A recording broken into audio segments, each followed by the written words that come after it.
For this video, I'm going to show you how to take a few simple ingredients and make mountains and mountains of your own custom gummy candies at home. A box of jell-o, some corn syrup, and a few packets of unflavored gelatin. The small boxes like this have 4 packets inside, and for this recipe, you'll actually only need 2 of them.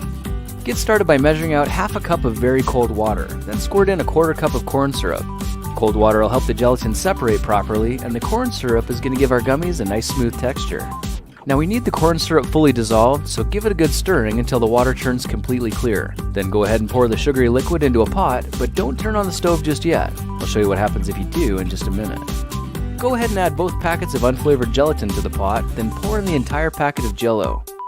Now it's going to take a minute or 2 for the gelatin to absorb into the water, but take your time and be patient so you don't make a mess, and keep stirring it slowly until you can see all the gelatin is mixed in. Alright, it's time to heat things up and turn this sugary soup into a delicious candy syrup. Set your stove to medium-low heat for around 5 to 10 minutes, making sure to stir the candy mix every minute or 2 to keep it from burning. While that's warming, it's a good idea to find something you can use as a candy mold, like these ice cube trays I found at the Lego store.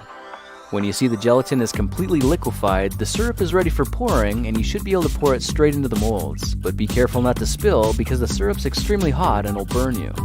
Now if you see little lumps, clumps, or bubbles floating to the top, it's probably because you didn't start with cold water, or you heated up the mixture too fast for the gelatin to fully separate. But don't worry, there's a really easy way to fix it.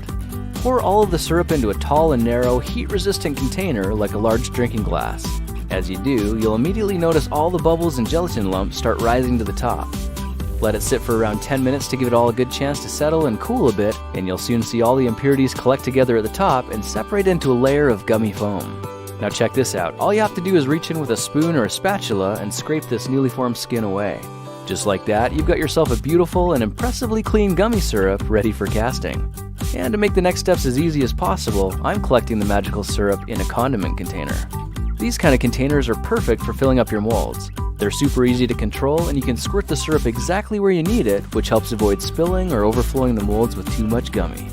I gave these candies a few hours to cool so you can see just how much of a difference it makes to take the extra step and skim the bubbles off the top before making your candies.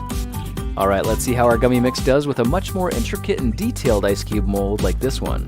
And you might have noticed that this time, the syrup is impressively clear. 5 hours later, we've got ourselves a batch of really cool Lego gummy guys, which apparently are balanced enough that they can stand up on their own. It's kinda cool.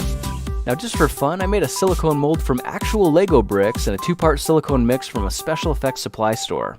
Now you should know that when the syrup cools down, it's going to shrink a little, so to compensate for that, try filling the molds just a tiny bit higher than the top. For one finishing touch, I got a clean Lego base plate and brushed it lightly with vegetable oil, then carefully placed it down on top of the mold. You can see the edges have little dimples to help keep all the studs perfectly aligned, so all it needs now is something like a heavy book to give it some weight and hold it in place. I let these ones cool on the counter for around 6 hours, and you can see that if we carefully remove the base plate now, our little Lego gummies have small divots on the bottom, which means they're connectable. Let's take one of the bricks out of the mold and take a good look up close. You can see there's a surprising amount of detail captured in the gummy snack, and they're not sticky at all, but actually quite firm, and they smell delicious. You probably also noticed they're completely transparent, which puts their level of awesomeness on a completely different scale. Alright, let's take this idea to the next level with different colors and different flavors.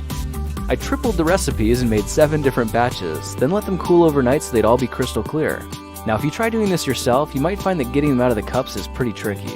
When you do get them out though, you'll have a gob of gummy that's way too big to eat on its own, but that's okay because what we're really after here is the white layer of gummy foam at the top.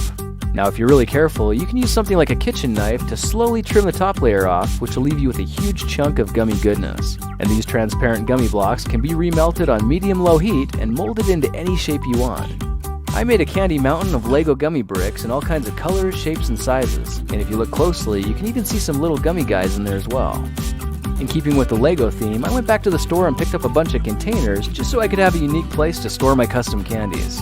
Now you could keep all your Lego gummies separate, but I ended up mixing all mine together and filling the containers with all kinds of random pieces. How awesome is that?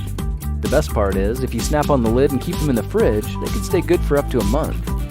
Now since the gummies are interlocking, you might be wondering if you can build things with them as well. The answer is yes, as long as you can resist the temptation to snack on them first.